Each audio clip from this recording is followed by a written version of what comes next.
Hey everyone, so I know I don't normally do a lot of talking in my videos, if any at all. That's probably going to change. But I thought for this section I would do a small description and explanation on what I'm playing for those of you that aren't familiar. For those of you that are familiar with the concept, awesome, keep up the good work, keep doing what you're doing. But I'm basically taking, in this case, paradiddle variations and applying them to a pattern outlined on pages 37 or 38, depending on the edition of the text that you have in Ted Reed's Syncopation book. That's the short title, so I'm just always going to call it the Syncopation book. To break this down, what the page itself is a combination page of quarters and eighth notes and syncopated phrases. This one here. There are more pages than that, but this is the most popular text that kind of runs within the German community. And just to give you an outline, if you've never sort of just gone through the book or listened to any of the parts that are in it and aren't familiar in general, that first line of 4 bars on a pad without any exact sticking, just basically outlining the pattern, would sound something like this. 1, 2, 3, 4. 1, 2, 3, 4. 1, 2, 3, 4. 1, 2, 3, 4. 1, 2, 3, 4. So that's basically it.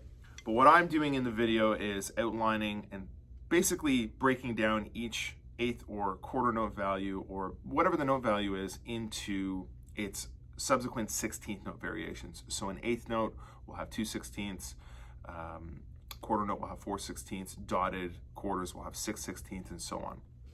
And within those quarter note variations, the 16th note variations, I'm adding in the appropriate sticking, basically based on paradiddles.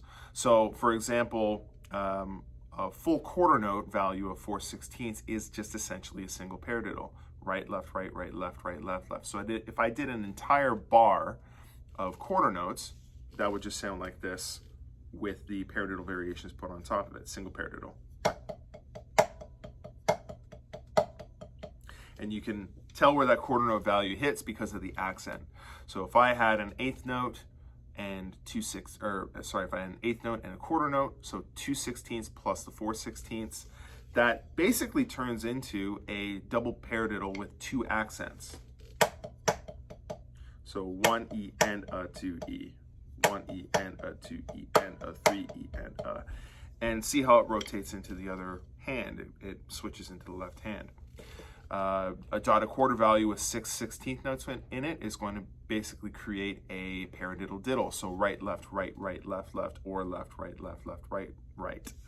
So 1 E and a 2 E and a 3 E and a. Okay. All I did is basically take that and put that on the drum set, accenting on the toms, and coming back to the snare drum with all of the non-accented notes, the filler notes, if you will. For anybody who's not familiar with this, again, that's the general concept. When I'm playing through it, I'm pretty much just playing the page. I'm just looking at the page and essentially knowing where the values of these notes, the eighths and quarters, go. I just know how to fill in those phrases. So that takes a lot of time and practice to get down. So, and I highly recommend playing it that way. But for anybody who really wants to see how it's broken down, I've done a PDF of it, which is available at my Patreon page, www.patreon.com/AaronSpink, as well as a lot of other lesson PDFs for other videos that I've done. And I've just basically broken down the phrases as such per each eighth note, quarter value, all the notes that are basically in there, and then orchestrated the entire thing out for those of you that sort of want the training wheels on the bike, so to speak. That's kind of the way that I put it.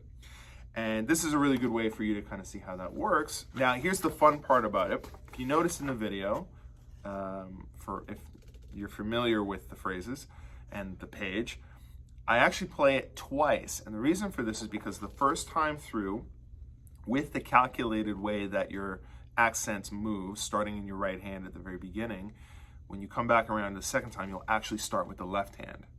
So really, to challenge yourself, you can try to play this 2 times through, just like I did in the video, starting in your right hand on the first time, and if you've done it correctly, you'll start on the left hand on the second time through. Other than that, that's the basic sort of gist of what I'm doing in the video.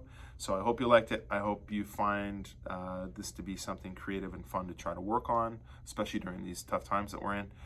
And other than that, stay safe, keep practicing. Thanks for watching.